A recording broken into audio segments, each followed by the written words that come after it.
actually comes in the wake of an earlier press conference that we held in November last year, seeking back the return of these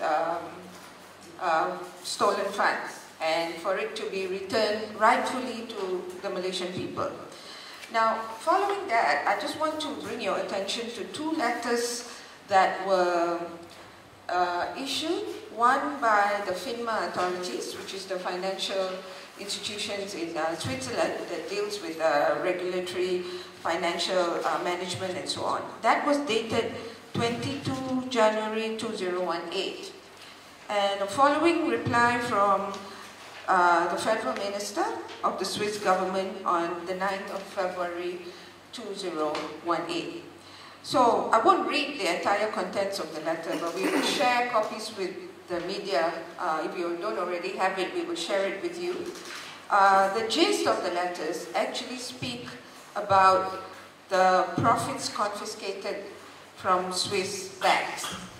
And that this is quite a critical time that we, civil society organizations, the last press conference we announced that there were 112 civil society groups that signed on to a request and an urgent need for the money to be returned back to the Malaysian people, not to the current government who has been alleged to have stolen it. If there is regime change in the coming elections, there will be real possibilities of that money being returned to us. But if there is no regime change, we request for an alternative foundation to be set up. So that was the content of the last press conference. So the replies from Finma actually says that the process is still very much ongoing because even though according to Swiss law, the money which is unclaimed, no one has claimed for those stolen profits because one MDB will not want to be associated with them. So because these funds are unclaimed, it goes back to the Swiss treasury.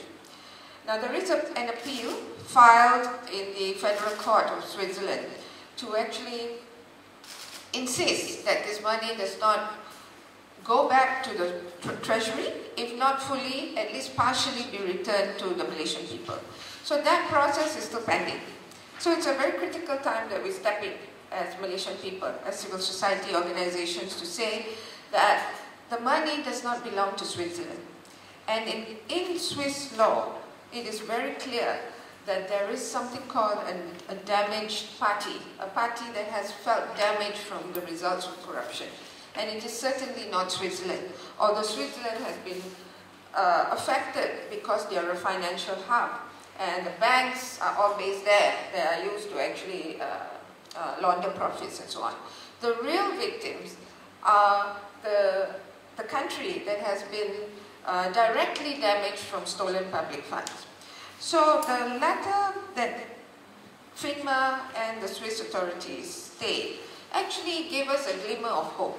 It's a very complicated process, but it gives us a glimmer of hope that there can still be ways in which we can reclaim at least a partial amount of the funds. The entire 400 million ringgit belongs to the public funds, the public coffers of the Malaysian people. But at least if we can get it back partially.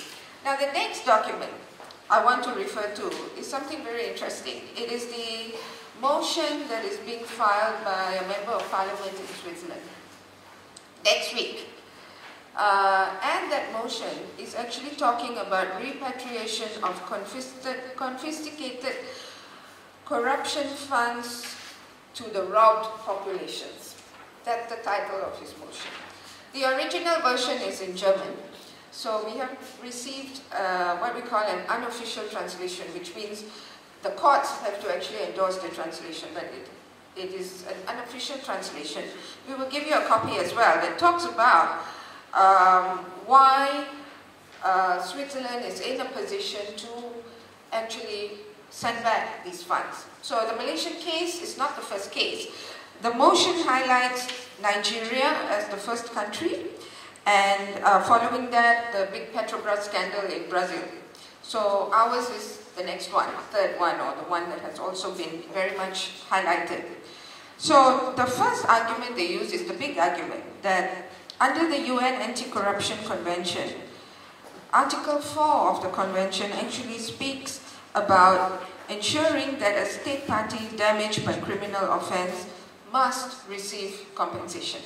So this is the legally binding international convention. That is signed by Malaysia, by the way, and also by Switzerland. And so there needs to be mutual legal assistance, international cooperation to effect this.